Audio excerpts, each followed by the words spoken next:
Hey everybody. Sorry it's been so long since I've made one of these.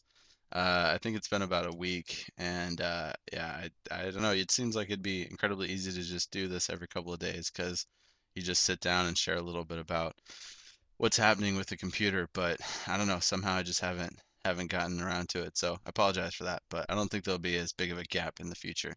So yeah. Well, hope everyone's doing well. I think, I guess obviously maybe something that contributed to me not making one of these in the last couple weeks is the attack that happened on my girlfriend Edith. Um, I think pretty much everyone's pretty familiar with that, so I won't really go into detail about it. Um, but I think that's just something that when you're processing that and thinking about it, you don't really feel like getting in front of a webcam and just kind of spilling your guts without thinking about who you're really talking to. But yeah, I mean that's just to say a little bit about it. That's definitely been something that's been hard, but I'm really grateful to Mark, Barbara, Nancy, Mom, Mike, Katie, Kelsey, or it's so hard for me not to say Katie and then Kelsey immediately afterwards. I'm sure Kelsey would have been there a bunch if she'd been in Kansas, but Jess, a bunch of the Mountain dudes who took her out to dinner, J Bay, Ty, I don't really know who all else. um, Other people that have just heard about it and been praying for and have messaged me and everything. That's been really awesome. Really awesome. Seriously, completely appreciate it. Um, it's been frustrating that I haven't been here to be able to comfort her and help her get through, just, I mean, everything from kind of the fear to the physical pain of having broken bones in your face and stuff like that. So I've been really grateful that both friends and family have been back in Kansas and just really doing everything they can for her and praying for her. That's been awesome. So yeah, thank you to all of you. Really appreciate it. As far as me and how things are going here in Belgium, it's been a difficult week, I guess I would say. Finished up training. Um, I guess it would be probably a week from today, and I signed a contract officially yesterday, which was cool. So now I'm officially hired and good for a year. That might be news to some people, but when I got hired last time, I got basically invited to a training, and based on a 2-week evaluation, I was then going to get hired for a full year. And if I had screwed up the evaluation, then I would have gone home. So it was good to really get that done. The evaluation was an amazing amount of information. It was pretty stressful actually at the end. You have to do an hour long role play and hit a very specific order of things that they want you to talk about. And so studied a lot for that.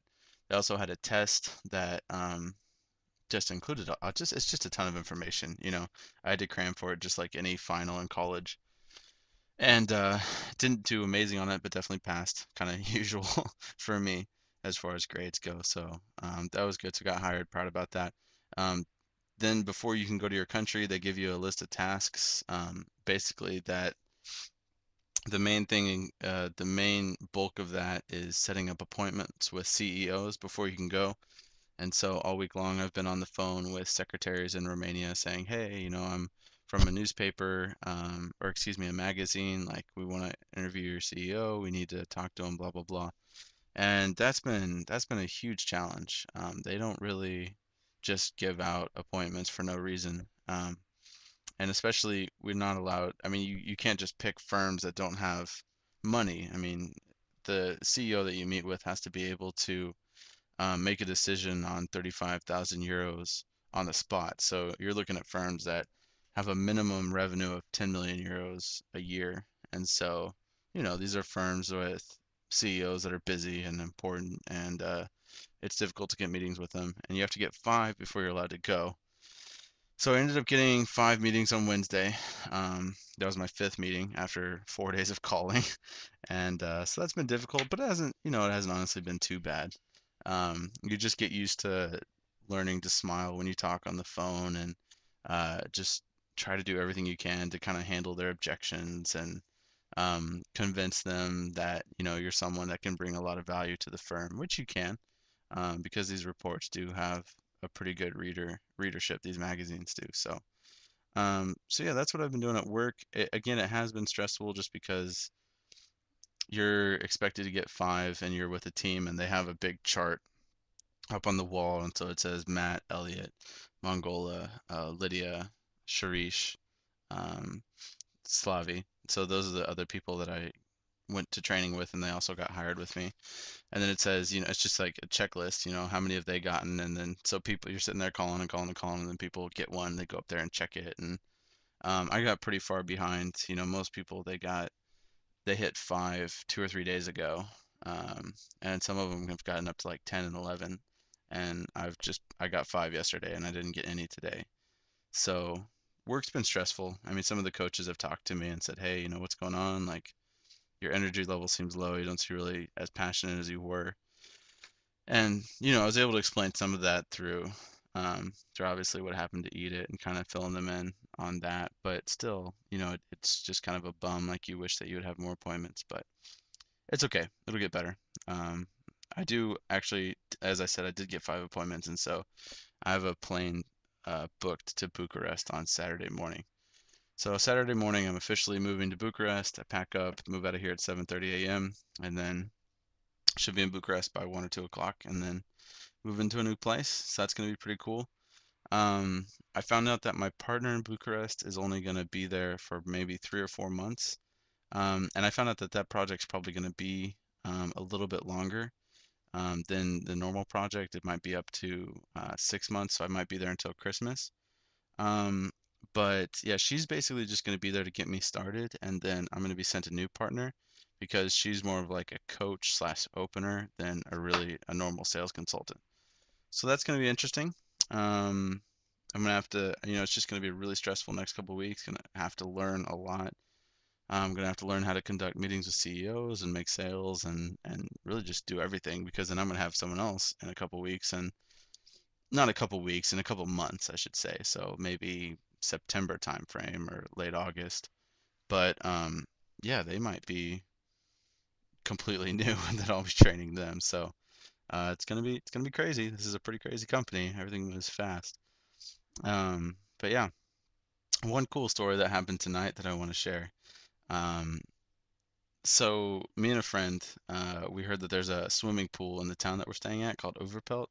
And if you visited St. Leon, then Overpelt's kind of the same vibe of St. Leon. And we heard that this town is in another town, like one town over. So imagine you're going from St. Leon to Rote, and then somewhere kind of off behind Rote, there's a swimming pool somewhere.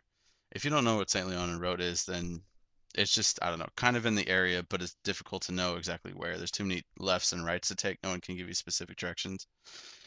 And so me and my friend were like, all right, well, let's just go look for it. So we got our swimsuits after work, and we start walking in some direction, and then we find someone, ask directions. They point us some way, walk in that direction for a while, find someone else, ask for directions again. They point us in another way. And after probably about 45 to 50 minutes of walking, we finally find it. And it's awesome. And we walk up there and we say, hey, we want to go swimming. They're like, great, it's open till 9. We're like, amazing. But we don't have any cash on us. All we have is card.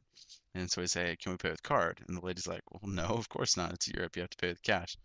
And we were so bummed out because we really wanted to go swimming, and we'd been looking for ATMs on the way, but we hadn't found one. And so we're like, well, we see like you have a scanner. Let's just try our cards. And yeah, a tie? Wait, what do you want a tie for? Sure. There's one right there. You should say hi to my vlog. Now you have to say hi. Because you can't. No, Sharish, you have to say hi. It's right there. It's on the table. See, on the table? No, the other table. Look to your right. There's a tie on the table. Nate, come say hi. Okay.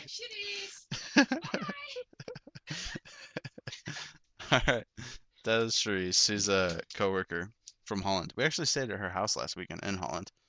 Yeah, FYI, I was in Amsterdam last weekend, but it wasn't that awesome because I was really sad and really stressed out because of Eat It and everything that had happened. Not because of Eat It, because of the attack on her, because of the asshole that attacked her. And I was just really worried about her and stressed out. So I went to Amsterdam last weekend. Holland won a World Cup game while I was there. That was cool, but I just wasn't really in the mood, because I was just really worried about her and kind of stressed out. Anyways, we're hitting 10 minutes. Let's see if this still records.